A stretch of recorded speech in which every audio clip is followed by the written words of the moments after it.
भाई बहन के चरणों में प्रणाम। और आप भगवान शिव के शिष्य हैं और इसी शिष्य बनकर हम लोग गुरु के पास करते चलते हैं। भक्त बनकर नहीं करते, हम लोग शिष्य बनकर करते हैं। भक्त बनकर अगर आदमी करता, इस जगह पर लोग नहीं आता, चाहे इतने लोग से आपको भेंट नहीं होता। शिव के शिष्य जो होते हैं, आप लोग बैठ जाए ना, शिव के शिष्य जो होते हैं अपने गुरु के गप करते चलते हैं। रात में हम लोग किताब पढ़ रहे थे, नमः शिवाय। हम लोग ग्रुप में रहते हैं तो नमः शिवाय हम लोग पढ़ रहे थे। उसमें लिखा गया है कि शिव का इच्छा सबसे बलिशाली है। माने महादेव की इच्छा इतना बलिशाली है कि इच्छा करते हैं और तुरंत सामने परिणाम आता है। हम इच्छा करते हैं तो समय लगता है। आदमी सोचता है कि वो घर बना लेते तो कितना भी जल्दी कीजिएगा तो 6 महीने जरूर लग जाता है, लेकिन ईश्वर जब इच्छा करेगा तो सोचेंगे और निर्माण हो जाएगा। तो कुछ नहीं था धरती पर, कुछ नहीं था, धरती था ही नहीं, कुछ था ही ना, पेड़ था ना पौधा था।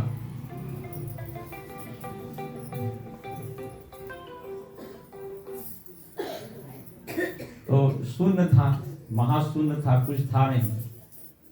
तो महादेव ने चाहा कि एक से हम अनेक हो जाएं। महादेव ने चाहा कि एक से हम अनेक हो जाएं। एक तस्वीर देखे होंगे महादेव का, एक फोटो में अर्धनारीश्वर है, आधा पुरुष आधा स्त्री है ना। तो एक से अनेक होना सोचे तो मन में एक तरंग बना।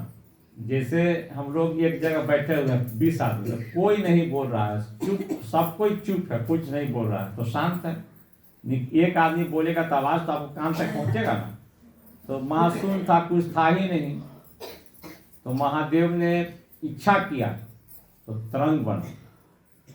तो तरंग था, उसमें आवाज था, क्या था? अ उ म, अ उ म।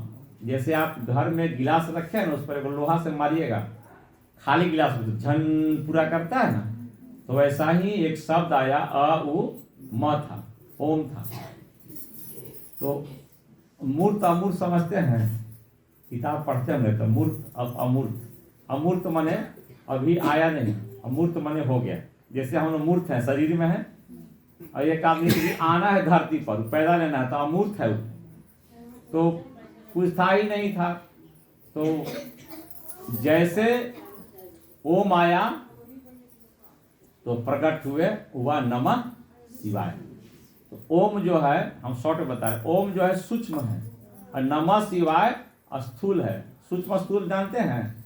जैसे हवा सूक्ष्म है, आप नहीं पकड़ सकते, देख नहीं सकते, लेकिन हम लोग का है स्थूल है। मोबाइल स्थूल है, कोई चीज हम लोग पकड़ते हैं वो स्थूल होता है तो पकड़ लेते हैं।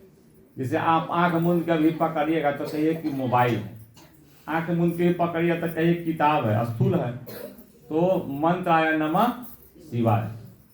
तो नमः शिवाय के देवता कौन है? शिव है। नमः शिवाय कौन हो गया? शिव हो गया, तो स्थूल हो गए। तो साहब ने लिखा कि यही प्राण मंत्र है। नमः शिवाय क्या है? प्राण मंत्र। आप पूछता है ना कि नमः शिवाय का है प्राण मंत्र है, तो बताइएगा कि कुछ नहीं था धरती पर, सारा शून्य था। तो महादेव ने इच्छा किया, उस पर तरंग बना और एक ध्वनि थी, आवाज थी, और जैसा था, और वो अमूर्त से मूर्त हुए, माने जो दिखाई नहीं दे रहे थे। तो नमः शिवाय, तो नमः शिवाय के देवता शिव हो गए। तो इसीलिए नमः शिवाय का है प्राण मंत्र है। अभी सीताराम भाई जो किताब पढ़ रहे थे, उसमें आगे भी लाइन था कि हम लोग के घर में रोज गवाता है ना कि कर्पूर गौरम करुणावतारम संसार सारम भुजगेंद्र हारम, है ना, सदा बसंतम हृदय रविंदे भवम भवानी सहितम नमामि। ये जानते हैं कब भी गाया गया था? महादेव का शादी हो रहा था ना, तो शादी में गाए थे भगवान विष्णु। विष्णु भगवान गाए थे, सात किताब में लिखे हैं। तो अब बताइए, हम लोग इस पर कल चर्चा कर रहे थे कि शादी ब्याह में कितना खुशी होता है किसी घर में, जिसका जो औकात है खुशी होता है। माई बेचारी लुटाती है, बाप कुछ लुटाता है खुश होके। तो अब वो महादेव के ब्याह में गाया गया होगा कर्पूर गरम, तो हम लोग घर में गाए तो कितना परिणाम देगा? देगा कि नहीं देगा? इसीलिए हम लोग को, हेलो,